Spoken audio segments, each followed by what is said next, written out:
Welcome to this video on Kaizen Events. What we're going to talk about today is Kaizen Events and what are they and what are the benefits that you can get from them. Alright, you'll notice on the screen in front of you that there's two subscribe buttons in the top left hand corner. Please subscribe to our YouTube channel where we're going to put up lots of videos over the coming months that should really add value to you and give you some ideas about how you can make improvements in your business. And the one below with the email icon is where will take you to our website where you can sign up and get email correspondence with us, and you can catch up with our latest blog posts. Right, so before we get started, let's just talk about Blankpaper International. So we're basically improvement consultants. We've worked in many different countries or in many different industries. So industries, oil and gas, mining, manufacturing, software development, services, retail, R&D, semiconductor. So we've been doing it a while, and we've been doing it in all sorts of different industries. And a lot of our projects have been services and support structures and support projects that back up operational type businesses. We've worked in Oceania a lot, Asia a lot, USA, spent 8 years in Africa, and also done projects up in Europe. Very much focused on results, but we're great at coaching and helping people to develop so that within your businesses you can get people to run their own projects and you're not reliant on us, so we can go to other clients. And we've been in the trenches, so we've been where you are, where you might be under pressure for results and needing to reverse a negative KPI trend. You know, maybe your costs have blown out and you need to reduce your costs. Maybe on-time deliveries are not where they should be. Maybe your cycle times for some processes are not where they need to be. So we've been there. And we've obviously led improvement initiatives. Some have been very large and some have been very small. So we've worked across very, very differing sizes of business as well. And despite great results, we still see companies who get paralyzed into inaction when there are clear and simple means and mechanisms to quickly turn results around. So our hope is that you will understand that using these Kaizen events, you should just get stuck in. If we were working in a company and it wasn't performing and we needed to get some results quickly, we would be doing Kaizen events very quickly. Okay, so what's a Kaizen event? Overview. So it's a method of implementing business improvements very quickly, typically focused on fixing a problem, KPI not performing, defect rates too high, on-time deliveries not high enough, cycle times for procurement aren't good enough, maybe you need an evaluation of a certain logistical chain and trying to find out what the problems are there. This is a way that you can do that. And it's because it's short, sharp events, it's got the potential to make faster, more dramatic improvement and very action orientated. This is not about analysis, and there isn't time to do a lot of analysis in these Kaizen events. This is about observing the process, looking out for what the problems are, coming up with some solutions, implementing the solutions, and observing the result and following around that iterative cycle. The potential for breakthrough success. You know, I've yet to see a Kaizen event which hasn't got at least a 50% improvement in a process. It is just astounding the results that can be achieved so quickly. It's a tool for cultural change. It's narrowly focused on a single process or result, and generally you have to know the direction of the solution before starting the event. So a project I was involved in was dig time. So dig time is, you know, basically what's the uptime or availability of a large piece of equipment.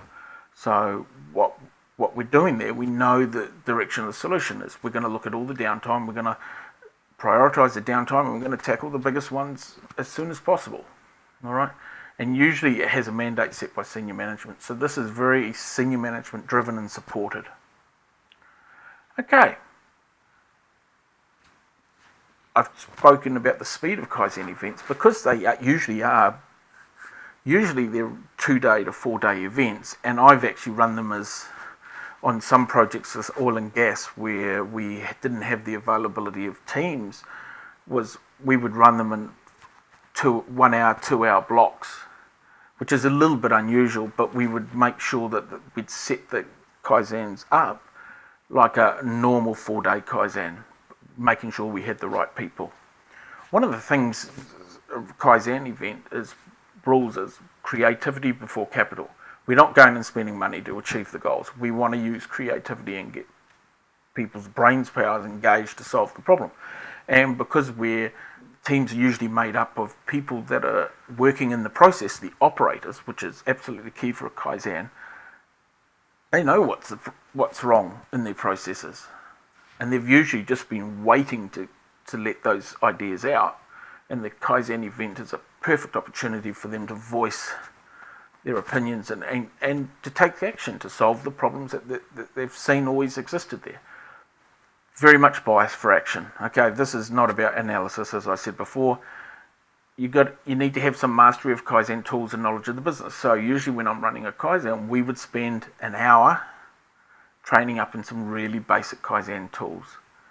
Okay, it's a chance for the team members to get together, sit through a little bit of training and understand how the week or 2 days is going to work. Immediate operator knowledge worker involvement. So the key to this is you've got to get the people that are working in the process involved in it. All right? Rapid implementation. No time for thinking and planning with the Kaizen. Make heroes of the people who fix the problems. The people that are going to fix the problems are the operators, and they come away feeling really great because they've actually made improvements and solved a lot of the problems that have existed and made the jobs more difficult. All right? Because the people that do the job are the people that actually see the causes of the problem. All right?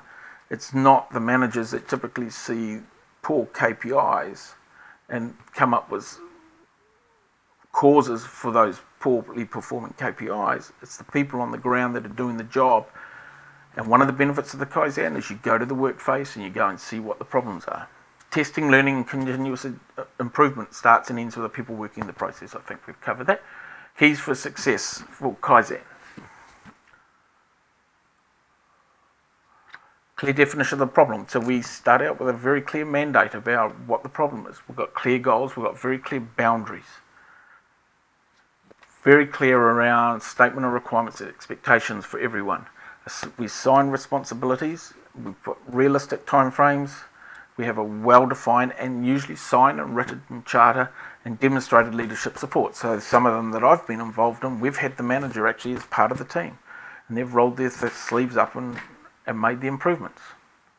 So preparation is key. So we've got to have a charter and a contract. We've got to set up a team meeting. So usually before a Kaizen event, we'd have a team meeting just to introduce everyone. If you don't know people, sometimes this is more formal than others. Often it's very informal.